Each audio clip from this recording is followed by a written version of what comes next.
কিভাবে আপনার জিমেল আইডির পাসওয়ার্ড দেখবেন। বন্ধুরা, এই ভিডিওতে আপনাদেরকে এমন একটি পদ্ধতি বলবো যার সাহায্যে আপনার জিমেল আইডির পাসওয়ার্ড দেখে নিতে পারবেন। জিমেল আইডির পাসওয়ার্ড দেখার জন্য আপনাদের মোবাইলে থাকা সেটিং অ্যাপ্লিকেশনকে ওপেন করবেন। ওপেন করার পর স্ক্রল করে নিচে আসলে দেখতে পাবেন গুগল, এই অপশানে ক্লিক করবেন। ক্লিক করলে আপনাদের সামনে পরবর্তী পেজটি ওপেন হয়ে যাবে। বন্ধুরা, এখানে একটি অপশান দেখতে পাবেন পাসওয়ার্ড ম্যানেজার, এই অপশানে ক্লিক করবেন। ক্লিক করলে পরবর্তী পেজটি ওপেন হয়ে যাবে। বন্ধুরা, এখন আমাদেরকে জিমেল আইডির পাসওয়ার্ড দেখার জন্য email.android.com অপশানে ক্লিক করতে হবে।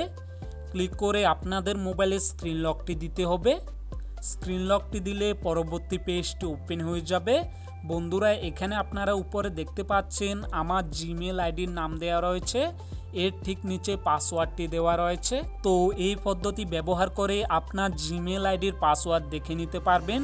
বন্ধুরা, ভিডিওটি যদি হেল্পফুল হয়ে থাকে কমেন্ট করে অবশ্যই জানাবেন। পরবর্তী ভিডিও দেখার জন্য আমাদের চ্যানেলটিকে অবশ্যই সাবস্ক্রাইব করবেন।